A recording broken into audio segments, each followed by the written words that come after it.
Welcome back to the lab. I had a few minutes between other projects, so I figured it was about time to get this Boing box dealt with here. I had bought the parts. I haven't had the chance to put them in yet, so the soldering iron is warming up. And I am putting water on the little sponge that goes with the soldering iron. The plan today is to take this. I'm going to replace 3 capacitors on here. The history, if you hadn't seen the previous episode, which I'm not even sure I've released yet, I've got stuff kind of starting to stack up and I've got to actually start releasing videos.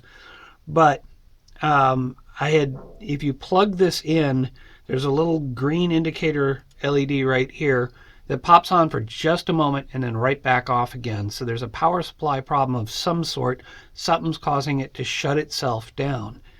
And I've already replaced the 2 voltage regulators here. Forget the exact order, but one's positive 5 volts and the other's negative 5 volts, and they're not giving me those voltages right now. But they're fresh components, and I expect that they're actually good quality components. I don't really expect that that's the problem. So the next thing I thought of was, okay, maybe these capacitors are shorting out or something like that. In fact, actually, while the soldering iron is warming up, let me pull out the voltmeter here, and let's see. We set it on the lowest ohms setting, and if I put the 2 of them together there, okay, we're coming up at around 1.8 to 2 ohms.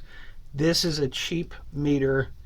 I don't expect it to zero out exactly. A good quality meter would, but here's the back of one capacitor. Let's just see.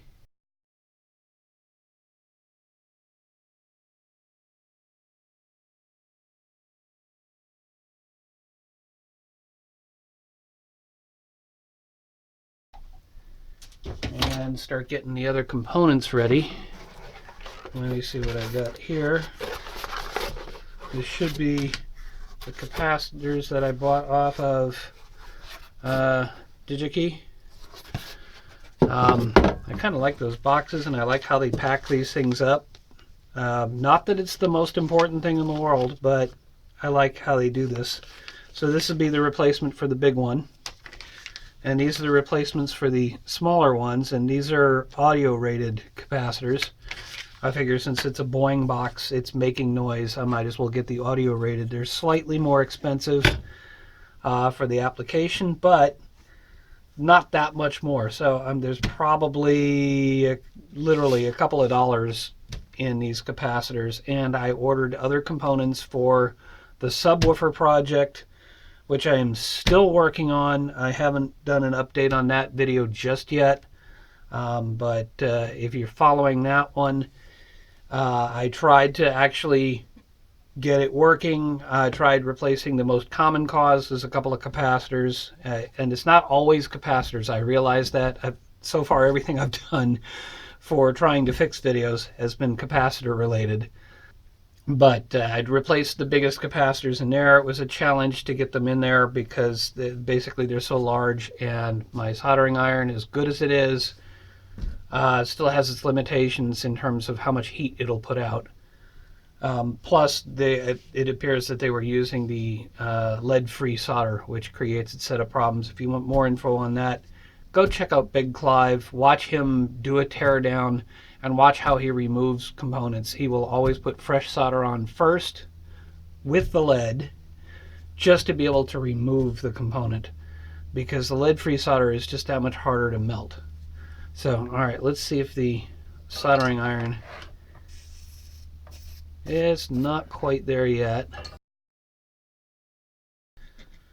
So, let me make sure I know where I'm looking. I'm looking for these 2 here.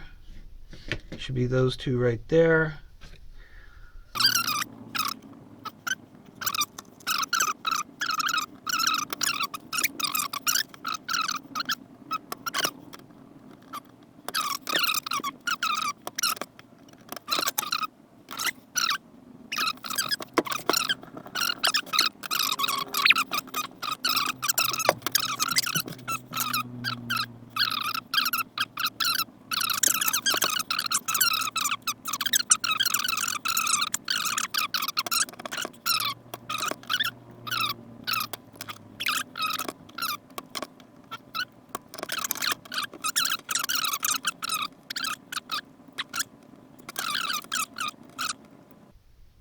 Nice. All right.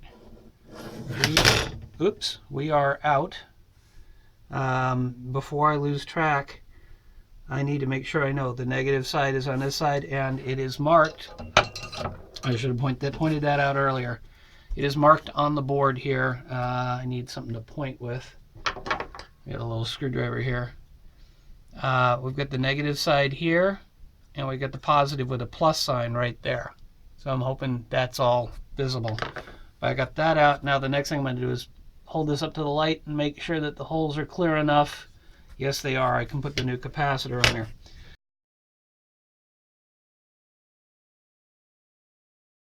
Now the other thing I can do, and I figured out, is if you have on your meter a setting for testing diodes, which is on my meter, it's that one there.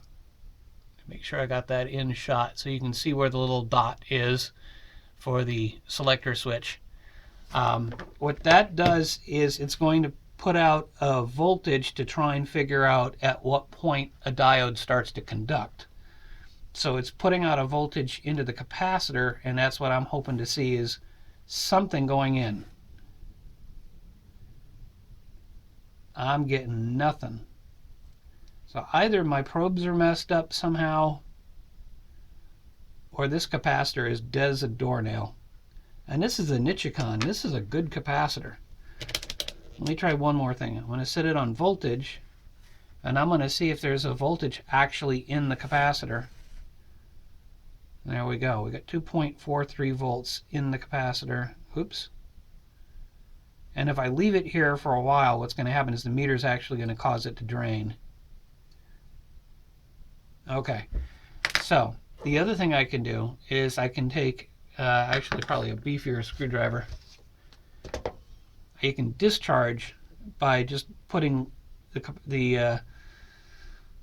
a piece of metal effectively across the leads. The thing is, when you get to the higher value capacitors, they store a lot more charge and you might get a spark, and if you manage to get your fingers across it, that could be dangerous. So I would caution you, don't necessarily follow what I'm doing. Make sure you research it before you do it. But that right there should have taken that voltage out of there. Now I'm going to try to see what voltage is in there, and it's showing 0.04 volts, which could just be the meter being slightly off. So now I'm going to go back to my diode test, because 0.04 is less than the 0.6 to 0.7 typical for most diodes. So I'm going to try that again. And now we're getting a response. And you saw that climb up. Now if I go back to voltage, let's see if it'll hold a charge.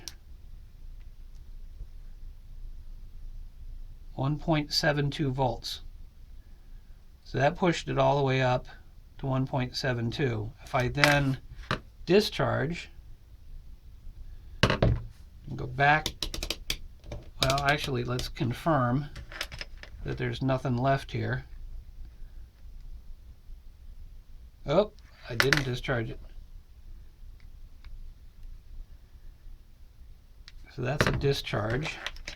That should be anyway. There we go. Now we got nothing left. Now we can do this again with the diode test. You can see it climb until it goes out of range. So now we go back here and we'll probably have about 1.72 again. Well, not quite. But it says to me that this will take a charge and discharge. It'll hold the charge for at least a few seconds. So this may actually still be good, but I'm going to go ahead and try and remove. I've got a replacement. Let's check that this is the same size. Yeah, the old one is slightly longer, but that shouldn't be an issue. I try to match the size the best I can when I do these. So let me move that off to the side. And go ahead and see if I can get these two capacitors off.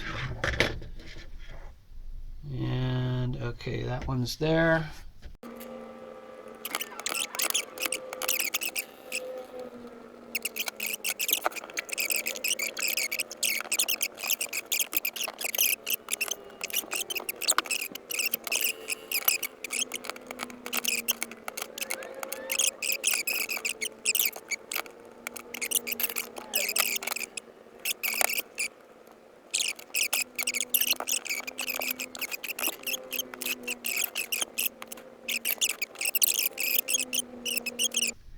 So, as long as this is mounted in the vise just for support, what I can do is try and get the positive lead to go through while I have the soldering iron on the other side.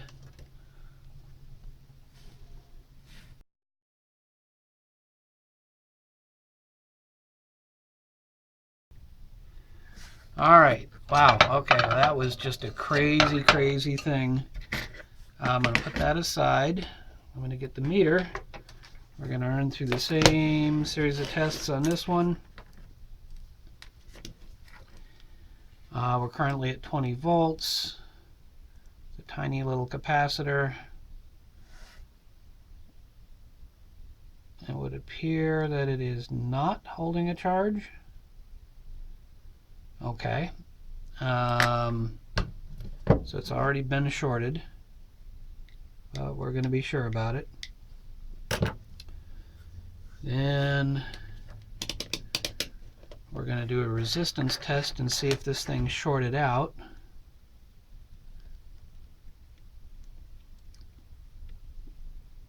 It's not shorted out.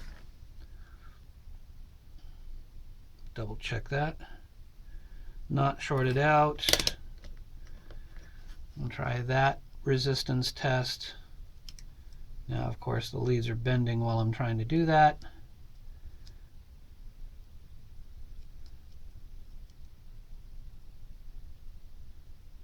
Nothing happening there. All right, let's put it on a diode. I'm getting no response out of this.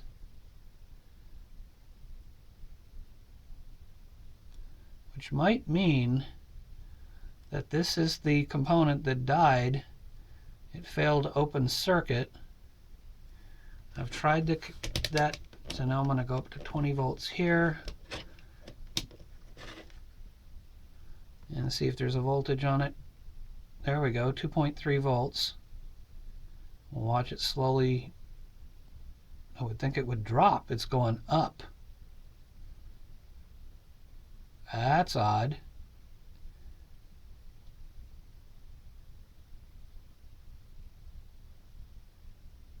Interesting. All right. Go back to resistance and see what. No response there.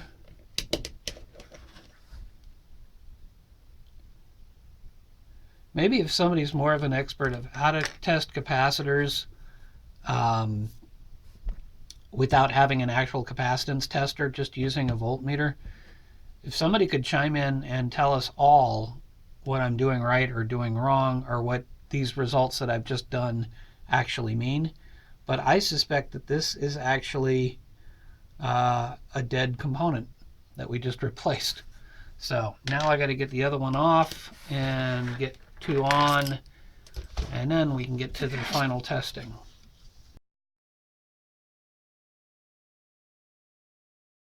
All right, so we got that one in. Shall we run the test on this?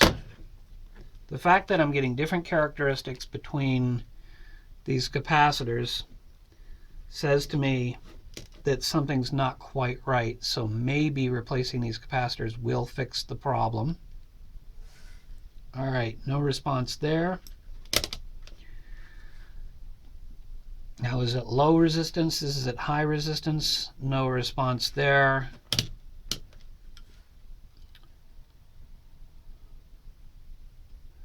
.2 volts. And if I short that out, Oops.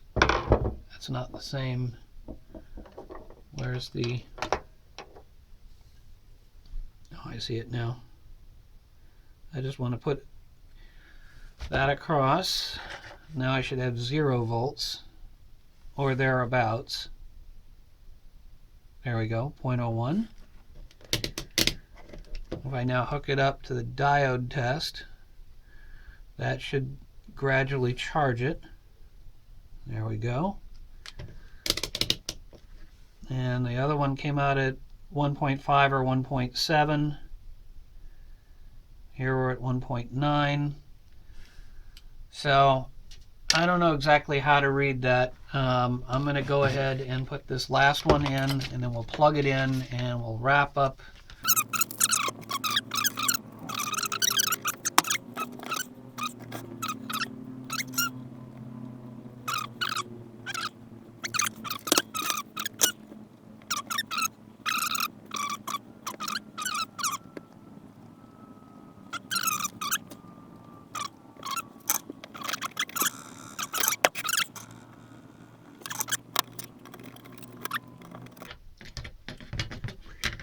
Got 2.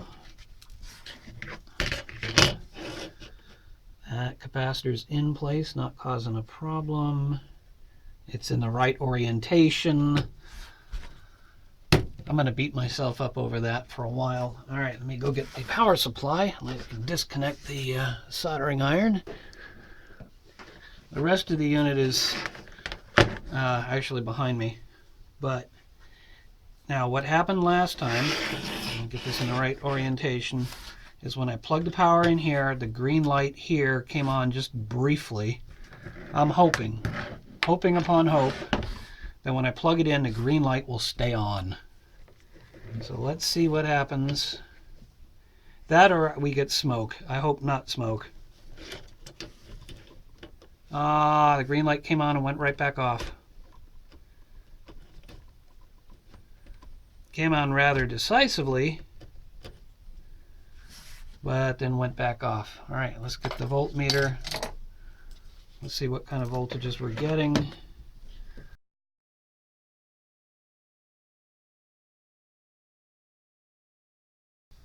All right, well, it's been an adventure trying to replace the capacitors, and obviously this has not resulted in a success. So I'm going to have to keep going with this, continue to try and diagnose it, figure out what's wrong, buy new parts, or I might have the regulators, so we'll see what happens with that. But my apologies if you were expecting that this was going to be a, ooh, I got it fixed video. No, this is a trying to fix video.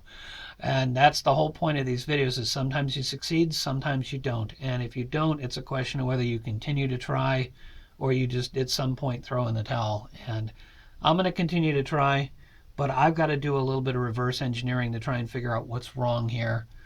I've also got the subwoofer project, which I'm still working on.